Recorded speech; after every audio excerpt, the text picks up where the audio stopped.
जय श्री राधे। श्री हरिवंश राधा वल्लभ लाल की जय। हरिवंश महाप्रभु की जय। परम पूज्य गुरुदेव महाराज की सदा जय हो। बहुत बहुत स्वागत है आप सभी का। सफला एकादशी ऐसी एकादशी है जिसको करने से जो हमारे मनोकामना होती है वो तो सफल होती ही है। अगर हम कोई काम करना चाहते हैं उसमें तो हमें सफलता मिलती ही है, बल्कि इस व्रत को करने से हमारा जीवन सफल हो जाता है, क्योंकि एकादशी के व्रत के प्रभाव से हमें वैकुंठ प्राप्त होता है। तो हमें यहाँ तो सफलता ही सफलता और जीवन सफल हो गया, क्योंकि हमें वैकुंठ मिल गया। भगवान को पा लेना ही जीवन की सबसे बड़ी सफलता है। तो आज हम सुनेंगे सफला एकादशी की सुंदर कथा को। प्रेम से कहिए जय जय श्री राधे।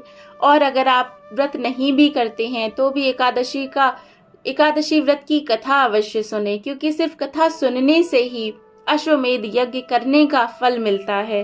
तो जो करे व्रत वो तो कथा सुने ही, लेकिन अगर कोई नहीं भी कर पा रहा है तो कथा अवश्य सुने। चलिए शुरू करते हैं। भगवान श्री कृष्ण बोले, पौष माह के कृष्ण पक्ष में आने वाली इस एकादशी को सफला एकादशी कहा जाता है। इस एकादशी के देवता श्री नारायण हैं, क्योंकि जो धर्मराज युधिष्ठिर हैं उन्होंने भगवान से पूछा कि आप मुझे इस एकादशी के बारे में बताइए।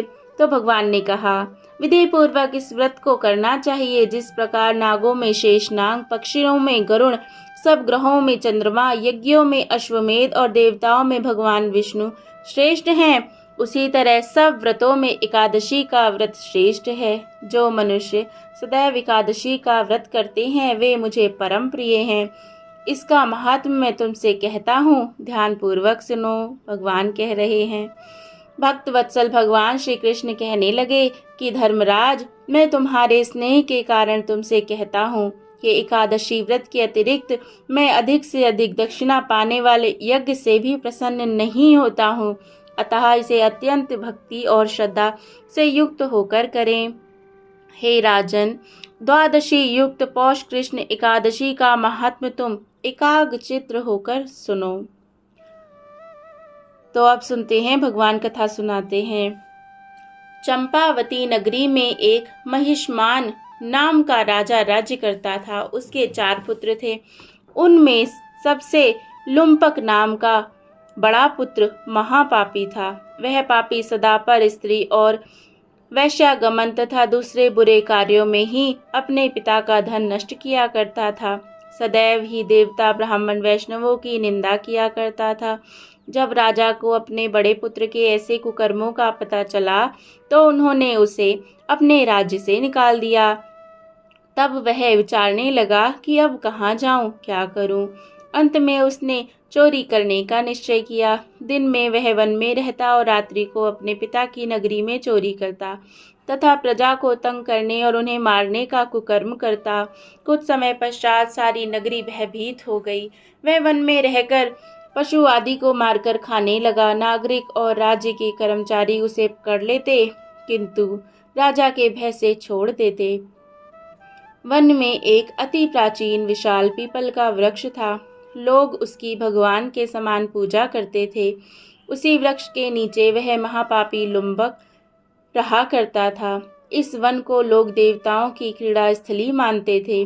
कुछ समय पश्चात पौष कृष्ण पक्ष की दशमी के दिन वह वस्त्रहीन होने के कारण शीत के चलते सारी रात्रि को सो नहीं सका। उसके हाथ पैर अकड़ गए। सूर्योदय होते होते वह मूर्छित हो गया। दूसरे दिन एकादशी को मध्याह्न के समय सूर्य की गर्मी पाकर उसकी मूर्छा दूर हुई। गिरता पड़ता वह भोजन की तलाश में निकला।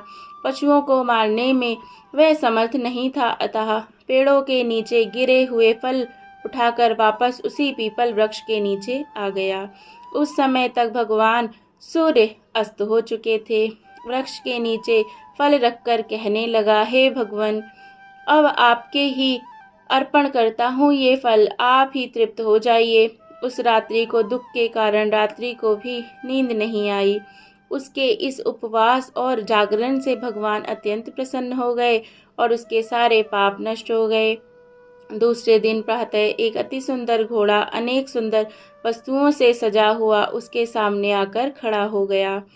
उसी समय आकाशवाणी हुई कि हे राजपुत्र, श्री नारायण की कृपा से तेरे पाप नष्ट हो गए हैं। अब तू अपने पिता के पास जाकर राज्य प्राप्त कर। ऐसी वाणी सुनकर वह अत्यंत प्रसन्न हुआ और दिव्य वस्त्र धारण करके भगवान आपकी जय हो कहकर अपने पिता के पास गया। उसके पिता ने प्रसन्न होकर उसे समस्त राज्य का भार सौंप दिया और स्वयं वन के रास्ते चले गए। अब लुम्पक शास्त्रानुसार राज्य करने लगा।